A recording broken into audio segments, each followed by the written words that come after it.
क्या आप जानते हैं कि सच्चा संत कौन होता है, एक सन्यासी कौन होता है और एक सच्चे संत के गुण क्या होते हैं?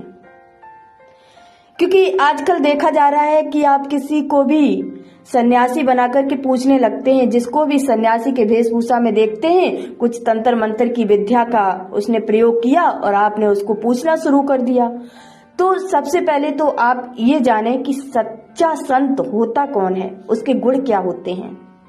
तो आइए आज मैं आपको बताती हूँ कि एक सच्चा संत कैसे परखा जा सकता है, उसके व्यक्तित्व से कैसे झलकता है कि ये वाकई में संत है। क्योंकि एक जो संत होगा, जो वाकई में संत होगा, वो कभी भी ऊंच नीच, गरीब अमीर, इन सब में भेदभाव नहीं करेगा। उस एक सच्चे संत के दरवाजे पर चाहे गरीब जाए चाहे अमीर, उसका समान व्यवहार होगा। अमीरी गरीबी, जाति पाति, ऊंच नीच की भावना से बहुत परे होगा उसका जीवन, उसका व्यक्तित्व बहुत परे होगा।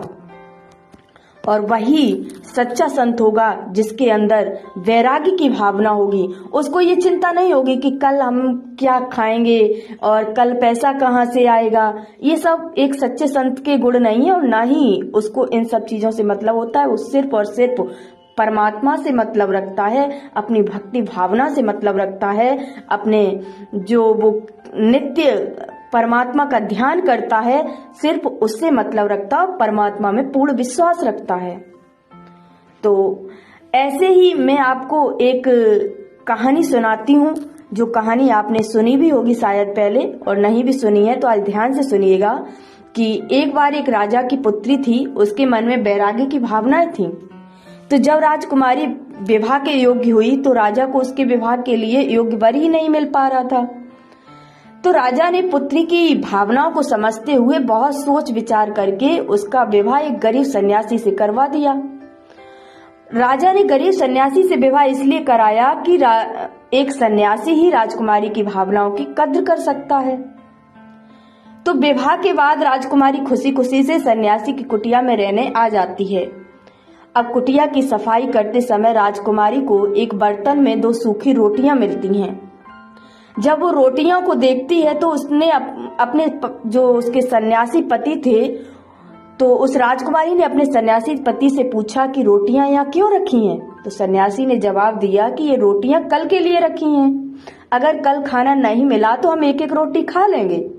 सन्यासी का ये जवाब सुनकर राजकुमारी पहले तो खूब जोर से हंसी और हंसते हुए उसने कहा कि मेरे पिता ने तो मेरा विवाह आपके साथ सिर्फ इसलिए किया था क्योंकि उन्हें ये लगता था कि आप मेरी ही तरह वैरागी हैं, लेकिन आप तो सिर्फ भक्ति करते हैं और कल की चिंता करते हैं। सच्चा भक्त वही है जो कल की चिंता नहीं करता और भगवान पर पूरा भरोसा करता है। अगले दिन की चिंता तो जानवर भी नहीं करते हैं, फिर हम तो इंसान हैं। अगर भगवान चाहेगा तो हमें खाना मिल जाएगा और नहीं मिलेगा तो रात भर आनंद से प्रार्थना करेंगे। जब ये बातें राजकुमारी की उस सन्यासी ने सुनी तो सन्यासी की तो आंखें ही खुल गईं। तब उसे समझ आया कि उसकी पत्नी ही असली सन्यासी है।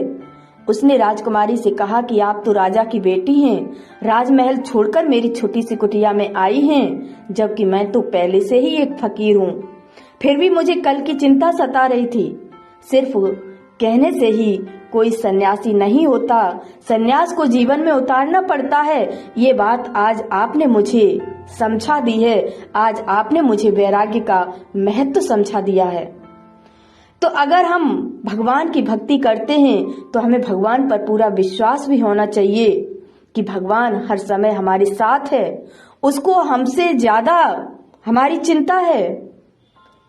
अगर हमें ये बात समझ में आ जाती है तो हम कभी भी जीवन में परेशान नहीं होते हैं। और जब हमें कोई भी रास्ता नजर नहीं आता है तब भी हम उस वक्त आंखें बंद करके अगर विश्वास के साथ उस परमात्मा को पुकारें तो सच मानिए, यकीन के साथ मैं कह रही हूं कि कुछ ही समय लगेगा और आपको आपकी कितनी भी बड़ी समस्या हो उस समस्या का समाधान मिल जाएगा। तो इस कहानी से ये सीख लें कि जरूरी नहीं कि एक घर गृहस्थ छोड़ करके जंगल में तपस्या कर रहा सन्यासी ही सन्यासी है। नहीं, एक घर में रहने वाला भी बंदा, एक घर में रहने वाला भी व्यक्ति जिसके अंदर ये गुण समाहित हैं और आपको देखने को मिल रहे हैं, वैराग्य की भावना है, तो वो तो सबसे बड़ा सन्यासी है। वो तो जो घर गृहस्थ छोड़ के चला गया जंगल में, उससे बड़ा भी घर में रह करके वैरागी स्थिति बना लेने वाला व्यक्ति सन्यासी है।